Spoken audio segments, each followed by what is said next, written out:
नदी किनारे एक टूटी फूटी झोंपड़ी में एक गरीब बुढ़िया रहती थी। वो अपने हाथों से मिट्टी के बर्तन बनाती और फिर उन्हें सिर पर रखकर गांव-गांव बेचती। यही उसकी रोजी रोटी थी। बस थोड़ा और पानी। ये माटी आज कुछ ज्यादा ही सख्त है। तभी दूर से किसी के आने की आहट सुनाई देती है। ये था शंकर, जो बहुत ही रहमदिल इंसान था। अरे अम्मा, आज तो खास मिट्टी लाया हूँ नदी किनारे से। देखो, एकदम मुलायम है। अम्मा ने ऊपर देखा और उसके चेहरे पर हल्की सी मुस्कान आ गई। भगवान तेरा भला करे बेटा, तू ना होता तो ये बूढ़े हाथ कब के रुक गए होते। अरे अम्मा, ऐसी बातें क्यों करती हो? तुम काम कर रही हो, मैं तो बस थोड़ा सहारा दे रहा हूँ। बेटा, तू रोज बिना किसी लालच के, बिना किसी फायदा के मेरे लिए इतनी दूर से मिट्टी लेकर आता है। मैं तेरा ये कर्ज कैसे चुकाऊंगी? अम्मा, कर्ज की बात मत करो। तुम्हारा आशीर्वाद ही मेरे लिए सबसे बड़ा धन है।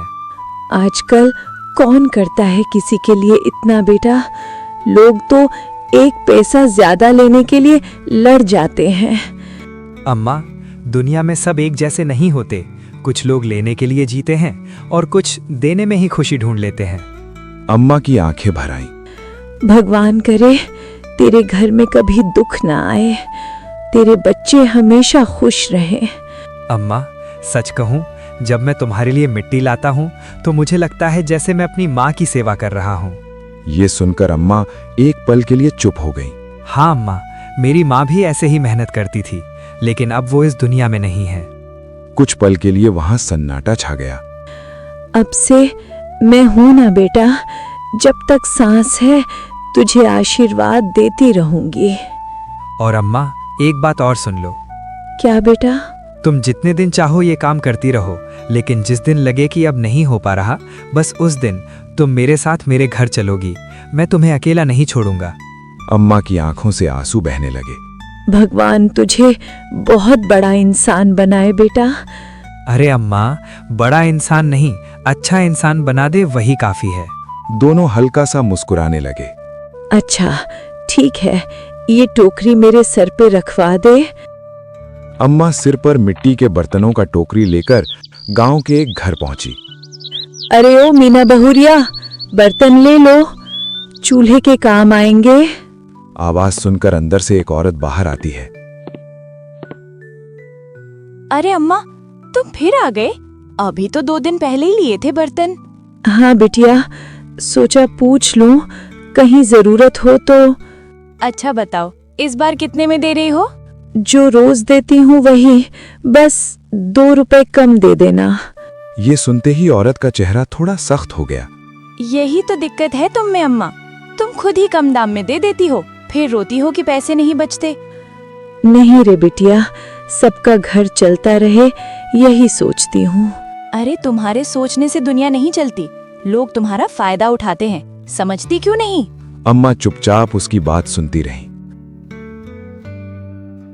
फायदा क्या उठाएंगे बिटिया, मेरे पास है ही क्या? बस यही तो कह रही हूँ, जो थोड़ा है वो भी ऐसे ही दे दोगी तो एक दिन खाली हाथ रह जाओगी। खाली हाथ तो हम वैसे भी आए थे और वैसे ही जाना है। औरत कुछ पल के लिए चुप हो गई। तुम बहुत सीधी हो अम्मा, इसलिए गुस्सा आता है तुम पर। गुस्सा मत किया कर बिटिया, तुम्हारे गुस्से में भी अपनापन दिखता है। मीना थोड़ा मुस्कुराते हुए छुपाती है। अच्छा, ज्यादा बातें मत बनाओ, 2 बर्तन दे दो। अम्मा ने टोकरी में से बर्तन निकालने लगी। लो, और सुनो, अगली बार पूरे पैसे लेना, समझी? ठीक है बिटिया, कोशिश करूंगी। अम्मा सिर पर बर्तनों का टोकरी लिए धीरे धीरे एक और घर के सामने पहुंची। अरे ओ कमला बहू, बर्तन ले लो, ताजा बने हैं, चूल्हे के काम आएंगे। अंदर से बहू बाहर आई। चेहरे पर हल्की मुस्कान और आंखों में अपनापन। अरे अम्मा, आओ आओ, पहले बैठो। नहीं बिटिया, अभी और घरों में भी जाना है। पहले बैठो, 2 मिनट में दुनिया नहीं रुक जाएगी। अम्मा धीरे से बैठ गई। तुम रोज इतनी धूप में घूमती हो, कुछ खाया पिया भी है या नहीं? बस अभी काम निपटा लूं, फिर खा लूंगी। कमला बिना कुछ कहे अंदर चली गई। कुछ ही देर में वो एक थाली में रोटी और सब्जी लेकर वापस आई। लो अम्मा, पहले ये खा लो। अरे नहीं नहीं बिटिया, तुम क्यों परेशान हो रही हो? परेशानी कैसी, तुम खाओ बस।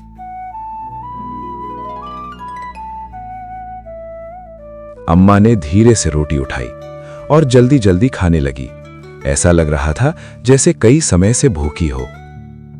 कमला ध्यान से देखने लगी। अम्मा, सच बताना, आज कुछ खाया नहीं है ना? कल रात से नहीं खाया था। ये सुनते ही कमला का चेहरा बदल गया। अरे अम्मा, ऐसा क्यों करती हो? कम से कम एक वक्त तो खा लिया करो। पहले पेट पालने का इंतजाम कर लो, फिर अपना पेट देखूंगी। नहीं अम्मा, आज से ऐसा नहीं चलेगा। रोज मेरे यहाँ आकर खाना खाओगी, समझी? अरे बिटिया, तेरी सास नाराज हो जाएगी। उन्हें मैं समझा लूंगी, तुम बस बिना सोचे आ जाया करो। अम्मा की आंखों से आंसू निकल आए। भगवान तुझे हमेशा खुश रखे बिटिया, तेरे घर में कभी कमी ना आए।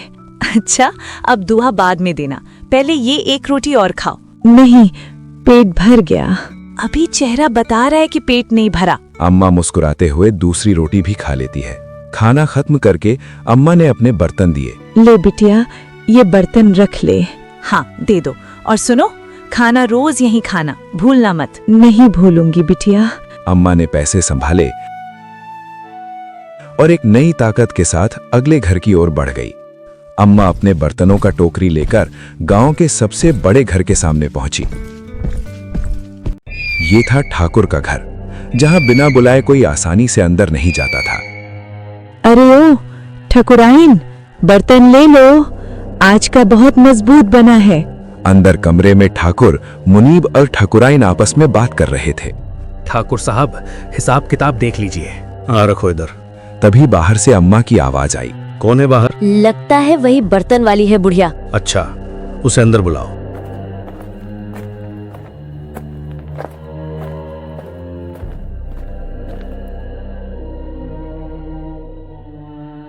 अम्मा धीरे धीरे अंदर आई।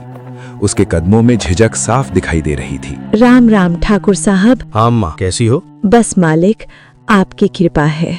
ठाकुर कुछ पल तक अम्मा को देखता रहा, जैसे कुछ सोच रहा हो।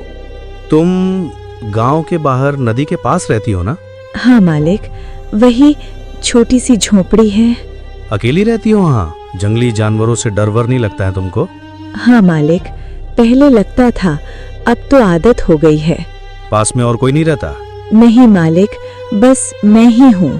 ठाकुर ने हल्का सा सिर हिलाया, जैसे उसे वही जवाब चाहिए था। अच्छा, ठीक है।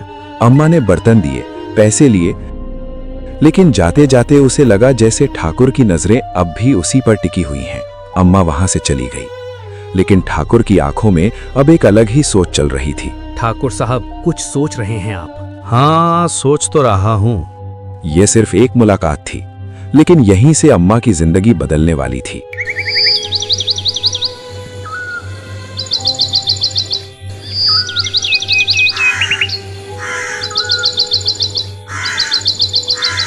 अम्मा फिर से अपने बर्तनों का टोकरी लेकर ठाकुर के घर पहुंची।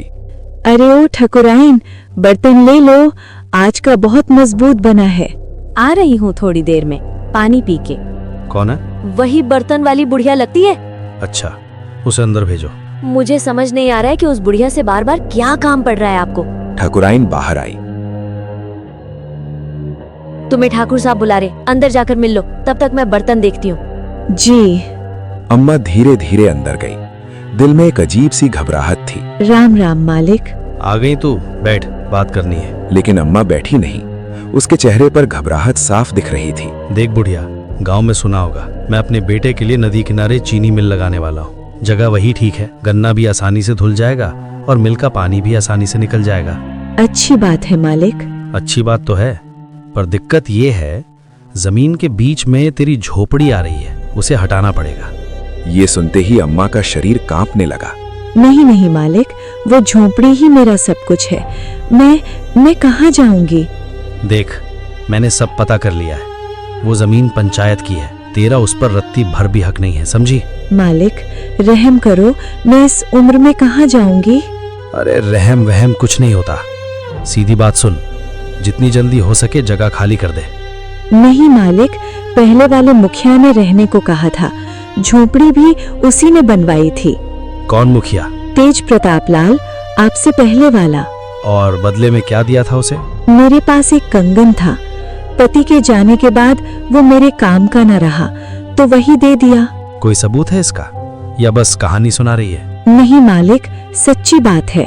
तो सुन ले, या तो कागज दिखा या उस गहने का कोई सबूत दे, वरना झोपड़ी खाली कर दे। नहीं ठाकुर साहब, वो झोपड़ी ही एकमात्र सहारा है, इसलिए मैं वो झोपड़ी नहीं छोड़ूंगी। उसकी आवाज धीमी थी लेकिन फैसला पक्का था। इतना कहकर अम्मा वहां से चली जाती है। ठाकुर और मुनीब उसे देखते रहते हैं। ठाकुर साहब, मैंने कहा था ना, ये ऐसे नहीं मानेगी। अब थोड़ा अलग तरीका अपनाना पड़ेगा। और उसी पल अम्मा की जिंदगी में तूफान आने वाला था।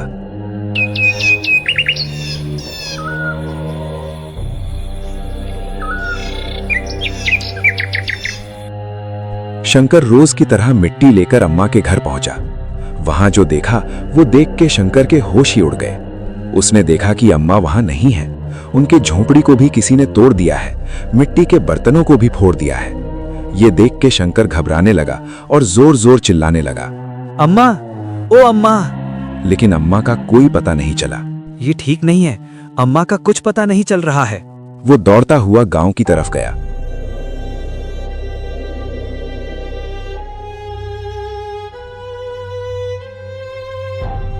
अरे सुनो, किसी ने अम्मा को देखा क्या? नहीं, क्या हुआ है? उसकी झोपड़ी टूटी पड़ी है और अम्मा कहीं नहीं है। ये सुनकर गांव वाले भी घबरा गए। कल वो बता रही थी, ठाकुर उसकी जमीन लेना चाहता है। सब एक दूसरे का चेहरा देखने लगे। सुनो, कुछ लोग अम्मा को ढूंढने जाओ और बाकी लोग मेरे साथ ठाकुर के घर चलो। गांव वाले दो हिस्सों में बट गए। कुछ लोग जंगल की तरफ अम्मा को ढूंढने निकल पड़े और बाकी शंकर के साथ ठाकुर के घर की तरफ। सब अलग अलग दिशा में खोज रहे थे। अम्मा, ओ अम्मा। जंगल में सन्नाटा था। तभी एक आवाज आई, अरे इधर आओ, जल्दी आओ। सब दौड़कर उसकी तरफ गए। पेड़ के पीछे अम्मा पड़ी थी। वो बेहोश थी, उसके सिर से खून निकल रहा था। अरे अम्मा, ये क्या हालत हो गई? जल्दी पानी लाओ। एक आदमी ने पानी लाकर अम्मा के मुंह पर छींटे मारे। अम्मा, आंखें खोलो। लेकिन अम्मा को होश नहीं आया। समय खराब मत करो, जल्दी गांव लेकर चलते हैं। उसे घर में लिटाया गया। फिर गांव के वैद्य को बुलाया गया। घबराने की बात नहीं है, सिर पर चोट लगी है, मैंने दवा दे दी है, कुछ देर आराम करेगी तो होश में आ जाएगी। गांव वाले गुस्से में ठाकुर के घर पहुंच गए। ए ठाकुर, बाहर निकल। क्या हल्ला मचा रखा है? अम्मा कहाँ है ठाकुर? मुझे नहीं पता। उसकी झोपड़ी टूटी पड़ी है और अम्मा का कुछ पता नहीं है। भीड़ में गुस्सा उबलने लगा। लोगों को सताने में बहुत मजा आता है ना तुझे? कल ही तू जमीन मांग रहा था। मैं तो कहता हूँ पीटते हैं इसे। जब मार खाएगा तो खुद ही बोलेगा कि क्या किया है अम्मा के साथ। चलो रे, मारो इसे। तभी पीछे से आवाज आई, रुको। धीरे धीरे अम्मा वहां आती है। मैंने जमीन खाली नहीं की तो मेरी झोपड़ी तोड़ दी और मुझे मारने की कोशिश किया तूने। ये क्या बक रही हो बुढ़िया? तेरे आदमी आए थे, मेरी झोपड़ी तोड़ने लगे थे, मैंने रोका तो धक्का दे दिया। ठाकुर की नजरें मुनीब पर टिक गईं। मैंने तुझे क्या बोला था? तूने क्या किया है मुनीब? नहीं नहीं ठाकुर साहब, ये झूठ है। तभी भीड़ में से एक आदमी को पकड़कर लाया गया। मत मारो, सब सच बताता हूँ। ठाकुर साहब ने पैसे दिए थे उस जमीन के बदले अम्मा को देने के लिए। बोले थे अम्मा को प्यार से समझाकर जमीन खाली कराने को। उसने मुनीब की तरफ देखा, लेकिन मुनीब जो ने वो पैसे खुद रख लिए। भीड़ में खलबली मच गई और हमें बोला झोपड़ी तोड़ने के लिए। हम झोपड़ी तोड़ने लगे, अम्मा बीच में आ गई। उसे हटाने को धक्का दिया तो वो ईंटों पर गिर गई। सबकी सांसें थम गईं। सिर से खून निकलने लगा। हमें लगा मर गई। डर के मारे उसे जंगल में ले जाकर छोड़ाए। सच सामने आ चुका था। ठाकुर साहब, गलती हो गई। भीड़ मुनीब पर टूटने ही वाली थी। कोई हाथ नहीं लगाएगा। इसने मेरी बात का गलत फायदा उठाया है। सजा मैं दूंगा इसे। सब रुक गए। मुनीब डर से जमीन पर बैठ गया। अम्मा, अब तुम अकेली नहीं रहोगी। मैंने पहले ही बोला था कि एक दिन तुझे अपने घर लेकर जाकर ही रहूंगा। आज वो दिन आ गया है। चल अम्मा,